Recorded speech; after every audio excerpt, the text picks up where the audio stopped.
My name's Christina and I'm a travel specialist for As You Wish Vacations. While I book many vacation destinations, I specialize in the Disney products, and this video series focuses on Disney Cruise Line specifically. So we've been talking about all the different itineraries that Disney Cruise Line offers. We've talked about what the Dream and the Fantasy do. They do the Bahamas and the Caribbean. We talked about the Wonder and how it moves from the Caribbean, goes all the way up to Alaska, comes back down through San Diego and Galveston, back to the Caribbean. Now we're going to start talking about what the Disney Magic does.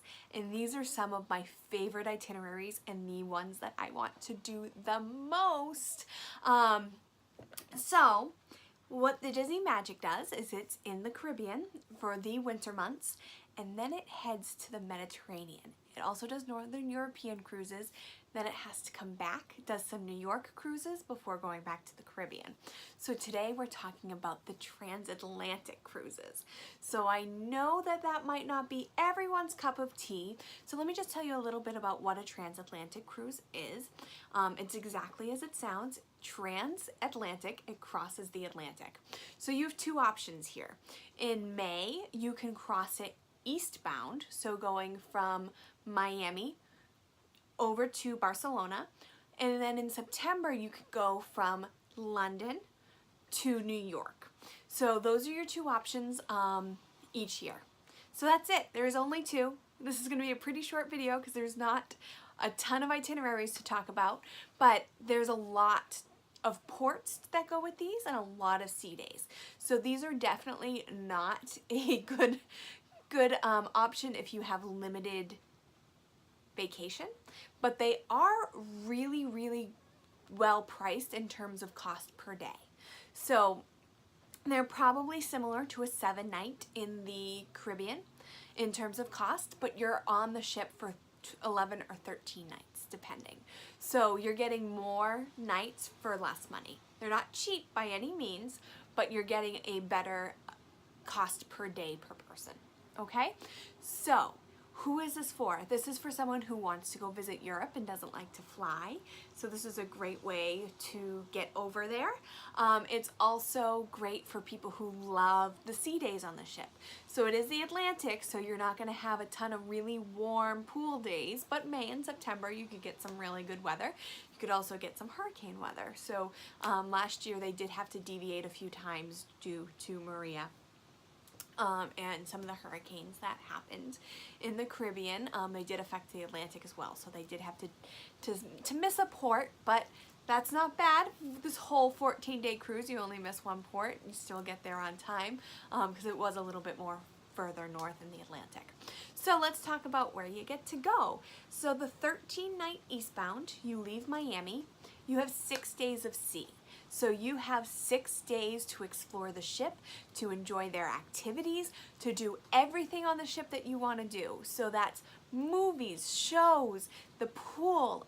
There's not as many children on these cruises. As you can imagine, it's May and September, so they're usually in school. So if you do have children, the pool, the family pool area is going to be yours. The splash pad is going to be yours. Much less kids on this ship. So if you want to experience a Disney cruise and you're worried about all the kids on the ship, this is definitely a good option for you as well. If you have a lot of vacation time, you definitely need it. But you have your 6 days at sea. Then you hit Ponta Delgada, which is in the Azores of Portugal. You have a sea day. You go to Lisbon, Portugal. Then you go to Spain. So you hit Cadiz, Malaga, Cartagena, and Barcelona. So these are some really great ports that you really don't get to do on some mainstream cruises. So the Transatlantic, for all the different lines, will usually hit these Portugal, Spain. Sometimes some repositioning cruises where it's moving from the Med up into Northern Europe will hit these, but there's really no cruise lines that do Spain and Portugal as a normal route. So these are some really great locations that you can visit with that aren't really common. So these are some really exciting places. They're really cultural and something that a lot of people don't. I feel like people hit London, Paris, Rome and don't really get to explore some of the great cultural significance of Spain and Portugal. You leave Miami. I'm sure you're not really doing a whole lot in Miami before you leave. You might go to Disney World before you go to Miami. You might go to the beach, but there's no really planned, because you're not on the ship yet, there's no planned excursions from Miami. But once you do have those 6 sea days, that again, the ship is filled with activities, or you could just relax with a book somewhere. That sounds so relaxing to me. The one thing that I wish that Transatlantic did was they did all the ports at the beginning, and then you had your rest days at sea. But they kind of do your sea days first, and then you're very port intensive. So in Ponta Delgada, it's an island. It's a beautiful green, luscious island. So there's a lot of fun activities you can do there. There's canyoning, hot springs, biking, kayaking. They have a pineapple plantation. It's a world-renowned pineapple plantation. I love pineapples, so you know I had to talk about this. So apparently it's not the right climate for pineapples in the Azores, but because of the all the exploration that the Portuguese did, they brought back pineapples and wanted to grow them. So they have their own techniques here that are completely different from anywhere else in the world.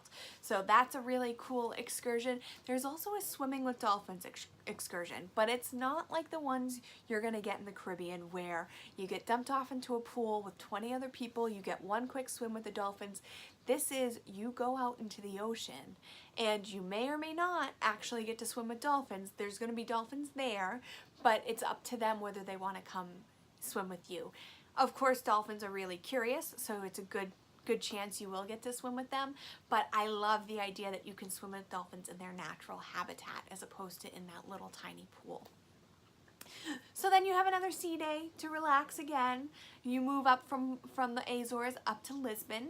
Lisbon is the capital of Portugal, and you have a lot of, on this, you're going to hear me say about all the itineraries, all the destinations, there's a lot of city tours, because these are really, really culturally dense places. There's a lot of UNESCO World Heritage sites, so there's a lot of just tours that you can do.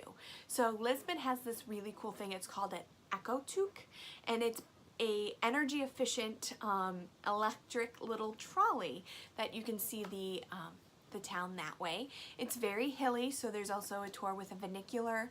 You can do car rentals, private guides, walking tours, a ton of ways to see Lisbon.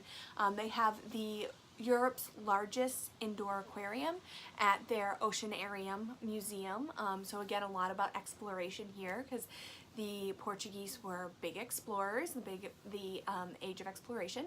There's also some day trips you can do from Lisbon. You can go to Óbidos, which is a walled medieval town, or Sintra, which is also a UNESCO World Heritage Site. Then you go to Spain, you go to Cadiz first. Again, there's a city tour. This is where sherry originated, so there's a lot of tours that have to do with a sherry tasting. There's probably 4 or 5 of them. They have a royal equestrian show, and you can learn a little bit about, very similar if you've ever been to Vienna, they have those royal equestrian shows, and definitely a hands-on experience. It is Disney. They have day trips to Seville, and they have flamenco lessons and local performers as well. Then you hit Malaga, which again, you have a city tour. You have a tapas tour. Of course, tapas are Spanish. You can go out for the day to a country estate. You have Cartagena. There's not a whole lot about the different port adventures here yet. They haven't really posted them for the next few years. So unfortunately, I don't have a whole lot on Cartagena for you. And then you go to Barcelona. And again, there's no port adventures planned in Barcelona, but Barcelona is one of my favorite cities, and it's great. It's one of the best cities to visit with kids. There's so much for kids to do there. So definitely end in Barcelona, maybe do an ABD add-on. ABD is Adventures by Disney. That's their tour arm. And so you can do a 2 or 3 day add-on, or you could just go on a whole adventure from there. Maybe explore Spain, go off do a river cruise, whatever you do when you get to Europe. There's so many options, and if this is something you're interested in, if you want to do a transatlantic and then an epic once-in-a-lifetime European vacation, it's definitely something that I would love to help you plan and live vicariously through you. Okay, so you had your epic adventure, you spent the summer in the Mediterranean. We all wish, right? You are now ready to come back in September. So this is probably not how it happens. You probably flew back from Barcelona.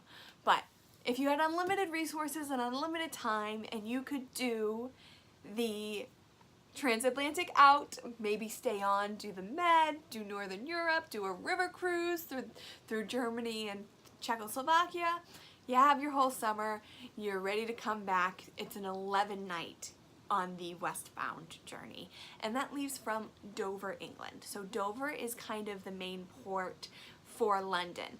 It is about 90 miles away from London, so it's about an hour and a half.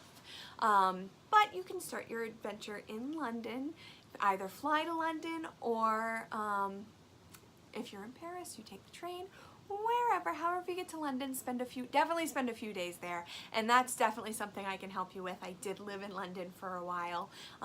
Definitely one of my favorite cities. So I already said that about Barcelona. I'm saying it about London. I'll say it about Prague too if we ever, unfortunately Prague's not on an ocean, so we're not going to talk about it in these Disney Cruise Line videos, but those are my 3 favorite European cities if you get a chance to visit them. And please, if you need any help planning any of your European destinations, I'm here and happy to do so. So you leave from London, you then stop in Portland, England. And so this is one that there's not anything published about the port adventures either. And so basically what Portland, England is the port that is closest to Stonehenge. So that's definitely the most popular of the port adventures there, but I'm sure they have other things in the English countryside that you can do. I'm sure they have a pub crawl or whatever for Portsmouth. I'm sorry, Portland. So then you hit Cork, and Cork is one of those amazing destinations that you need more than a day to spend. So I definitely recommend planning a trip just to Cork, because this day is not going to be enough, especially when I start going through some of these items. So the first and probably most popular is the day excursion to the Blarney Stone. It's probably on the most people's bucket list. So you go out, you kiss the Blarney Stone, you can explore Blarney Castle. I definitely recommend going a little bit off the beaten track there and going down some of the less frequented paths and looking for fairy rings and other mythological items. They have culinary tours. They have a 3-hour one at Ballyho, which is another palace, and it's a 3-hour culinary experience. It's something I really want to do. The Jameson's distilleries right there. There's all sorts of whiskey tours. You have a fort adventure. There's Charles Fort, about an hour away, and they have a really cool hands-on activity there with the kids, and they can learn to be someone who used to live in the fort. They have Tipperary, a tour of Tipperary, which is probably my favorite, because you get to stop at the Rock of Cashel and Cahir Castle.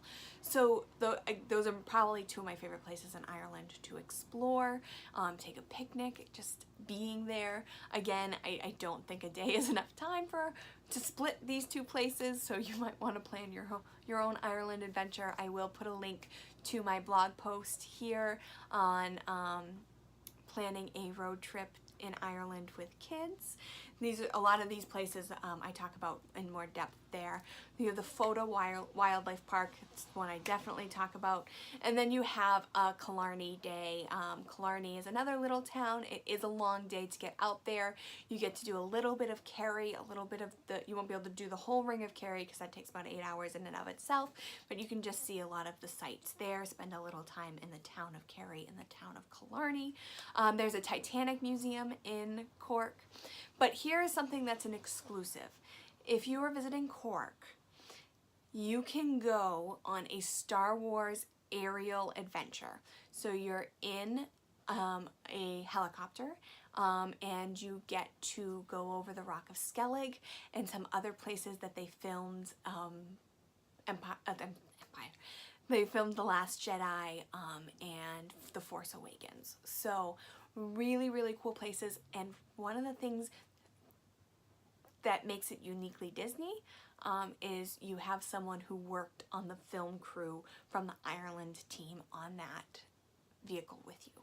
So they'll tell you all about filming. You can spend some time at the Skellig Visitor Center, enjoy a Guinness there. Apparently Mark Hamill did. So you can definitely see all of these places, and that is an exclusive to Disney Cruise Line. And then after you spend all this lovely time in Cork, you have 4 days at sea to explore the ship, do all sorts of activities, whatever you want to do. Maybe you just went on the tour and you want to watch The Last Jedi. I'm sure they have a movie night with The Last Jedi, and you can do all of that on the ship. Then you finally get to Canada. Your first stop is in Sydney, Canada, and there's a lot of really cool things in Sydney. You don't have nearly as much to do as you will in Halifax, but they have my favorite thing that I want to do, and probably the #1 reason I want to do this cruise. So I'll do that one last. They have an Alexander Graham Bell Museum. They have 2 living history museums near Sydney. They have one that is a French fortress, and they have one that is a Scottish settlement, and it's reminiscent of the Scottish Highlands. So those 2 living history museums, they have just tours of, they have a culinary tour of, they have an adult tour of with alcohol, or they have kid-centric ones with scavenger hunts or activities or things like that. They have a lobster 101, so basically you have a 3-hour lobster traditional clam bake. Of course, as a Bostonian, probably would skip that one because I have that here. But the thing I wouldn't skip is the puffin tour. 2 things I love the most in the world, pineapples and puffins. You get them on both of these itineraries, and they take you out to the nesting grounds. It is nesting season in September when this cruise takes place, so you are right there with all the puffins, and I'm sure really excited. So that's Sydney, and then you go to Halifax, and Halifax is the capital of Nova Scotia, so you do have a ton of city tours here. You have your walking city tour, you have your bus city tour, they have a hop on and a hop off, they have a duck tour, they have all those different things you would do in a city like New York, they have in Halifax. They also have really cool tall ships, and then they have a Titanic experience as well. It's not as museum-like as the one in Cork, and you don't get to see the White Star offices and all of that, but they do have a cemetery because that is kind of the way that they came when they came back. So that's Halifax. Then you have a day at sea, and then you head to New York. Again, no port adventures in New York, but I'm sure we can help you with something to do. Disney can help you as well. I'm sure they can get you tickets to one of their shows. You can add an Adventures by Disney. They do have a long weekend New York trip where you get exclusive access backstage at one of their Disney on Broadway shows. So I believe right now The Lion King and Aladdin are on Broadway, so you can see one of those. But one thing that everyone says is the coolest thing about a transatlantic is coming the way that so many people did, leaving Dover, England, and coming across the Atlantic, and then early in the morning when you are on your departure day, you pass the Statue of Liberty and you pass Ellis Island, and it's just a very serene, surreal, moving moment. And I haven't done it, but everyone I know who's done a transatlantic cruise, they always say their favorite moment, even though it's the last day and they have to get off the ship, is when they see that Statue of Liberty after being on the Atlantic, and it really chokes people up. So those are your 2 options if you're interested in a transatlantic. Of course, if you want any help planning this or any vacation, I would love to help you. My email is Christina@aywvacations.com. If you want to be the first person to know about any deals or discounts or anything going on, make sure you're following me on social media. That's Facebook, Twitter, and Instagram. I'm @aywchristina. Thank you all so much for joining me. Please comment below if you have any questions. Please subscribe if you don't already. And I hope all of your vacations are exactly as you wish.